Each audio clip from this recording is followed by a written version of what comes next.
À la fin du deuil, 11 mois plus tard, la reine donne naissance à son deuxième enfant, un fils. Après 11 ans de mariage, la France a enfin son héritier, Louis-Joseph. Cette naissance, finalement, elle sauve Marie-Antoinette, parce que désormais, elle est inattaquable. Elle a rempli son devoir de reine de France. Elle a rempli son devoir de reine, le peuple l'acclame. À 27 ans, sûre de son autorité, elle regarde l'horizon au loin dans son jardin. Cet état de grâce lui inspire un nouveau projet pour embellir son domaine.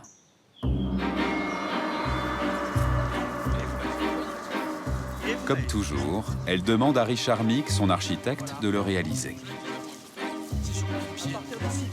Il construira une sorte de décor de théâtre en plein air, dont la scène s'étendra sur plusieurs hectares, formant un village tout entier.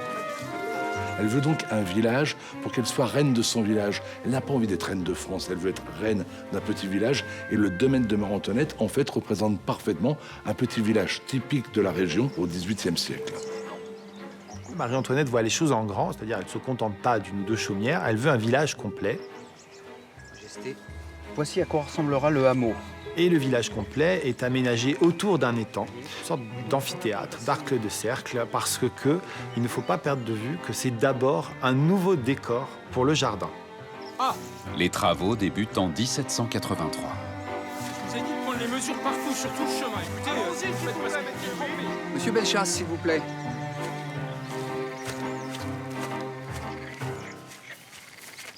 Sa Majesté désirerait déplacer le lit de la rivière. Oui. Il faudra 3 ans pour achever les 12 constructions. Pourtant, le village n'est guère plus qu'un décor de scène éphémère. 6, 7, 8, 9, et juste là. Là, comme ça. Lorsque Marie-Antoinette demande un village, l'architecte a compris que c'était un rêve. Et donc ce village va ressembler à un rêve. Quand on arrive dans ce village, on est séduit par la simplicité et par la beauté. «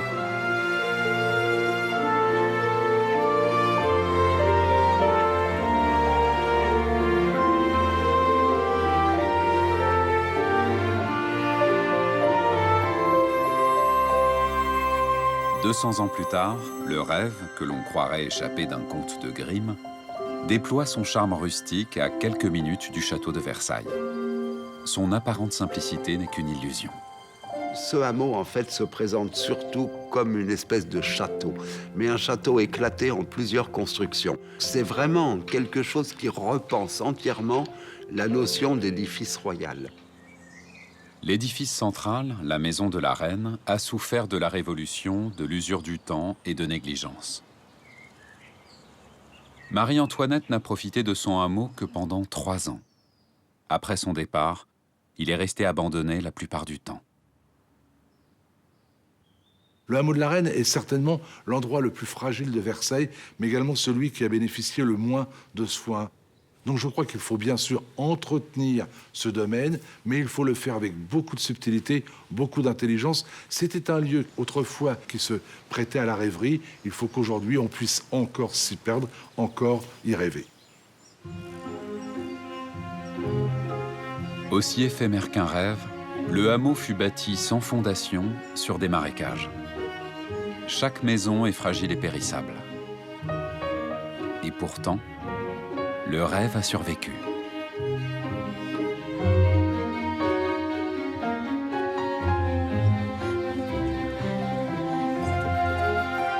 Pour Marie-Antoinette, le printemps 1783 sera celui de l'amour et du bonheur.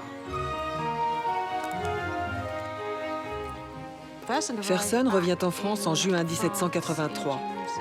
Une lettre envoyée à sa sœur montre que ses sentiments n'ont pas changé.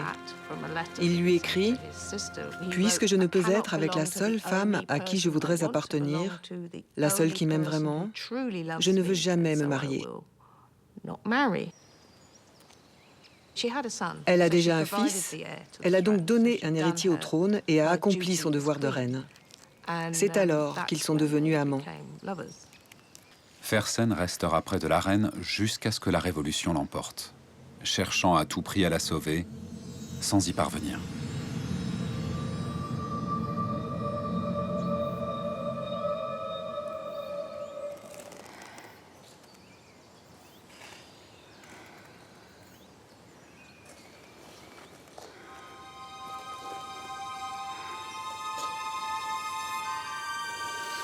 Le bonheur semblait à portée de main. Mais le bonheur, lui aussi, est éphémère. Et il fera bientôt, comme eux, partie du passé.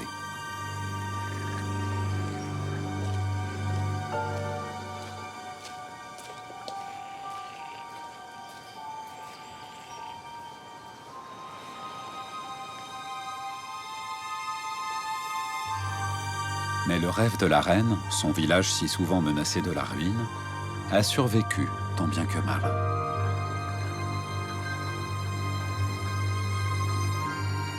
S'il est très altéré, c'est qu'il n'a pas été entretenu pratiquement pendant 150 ans.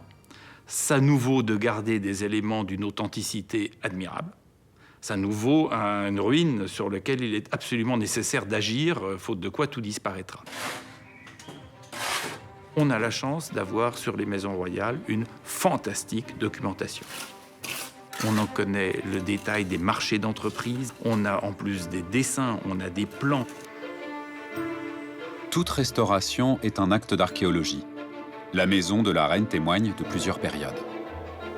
Restaurée par Napoléon Ier pour son épouse Marie-Louise, puis une nouvelle fois sous Napoléon III pour l'impératrice Eugénie, elle change plusieurs fois de style et d'usage.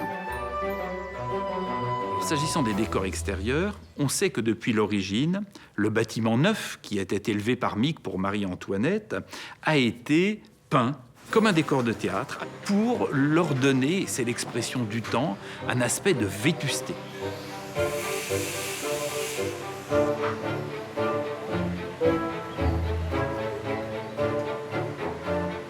Toute la scénographie du hameau a été conçue pour être vue de l'autre côté de l'étang. C'est-à-dire une vue à une centaine de mètres de certains ouvrages. Il y a des effets visuels qui, pour être perceptibles, doivent être caricaturales et forcés.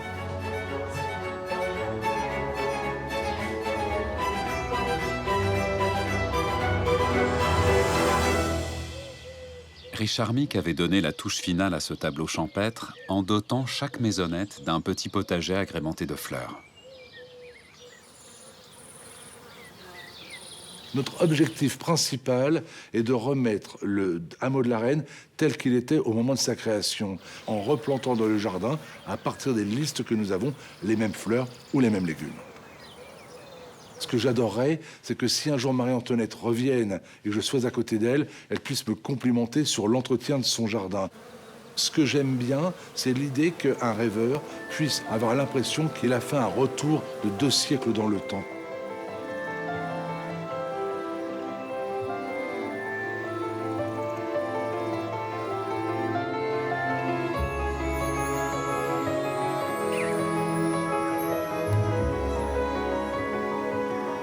En 1785, c'est la naissance de son second fils, le petit Louis-Charles, le futur Louis XVII.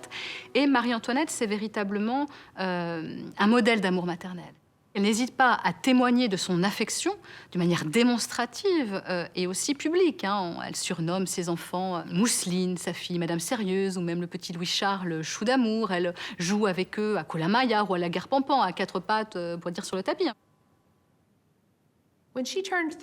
À 30 ans, Marie-Antoinette change radicalement de façon de s'habiller. Elle est mère de jeunes enfants et selon tous les témoignages, elle affiche une beauté toujours radieuse alors qu'elle pense qu'elle décline. Le hameau est devenu le refuge idéal pour les promenades familiales. Contrairement aux usages, Marie-Antoinette tient à élever elle-même ses enfants.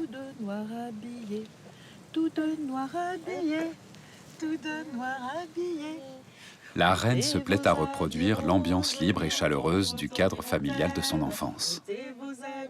Ou peut-être cherche-t-elle inconsciemment à racheter sa réputation en éduquant le futur roi de France.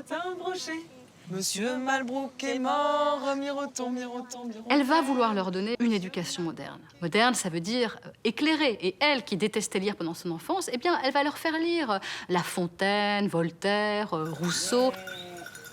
Le hameau, il a aussi pour Marie-Antoinette une vertu éducative. Elle tient à leur montrer ce qu'elle croit des réalités de la vie paysanne.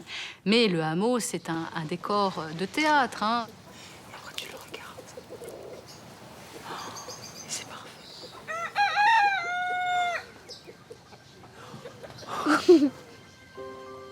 Pour les critiques, la reine est déconnectée des réalités. Éduquer les enfants royaux dans un faux village pauvre est une insulte aux paysans affamés qui vivent dans la misère à quelques mètres d'ici. Marie-Antoinette, que veut-elle au fond? Elle veut être heureuse, elle recherche le bonheur. Mais parce que le bonheur, là aussi, c'est une idée moderne. Hein, c'est Rousseau qui développe dans son ouvrage Les Confessions cette idée d'un bonheur complet qui réside dans les petites choses de la vie courante. Un bonheur familial, un bonheur conjugal, un bonheur amical, un bonheur maternel. Mais le problème, c'est que le bonheur, ça n'a jamais été au programme d'une reine de France.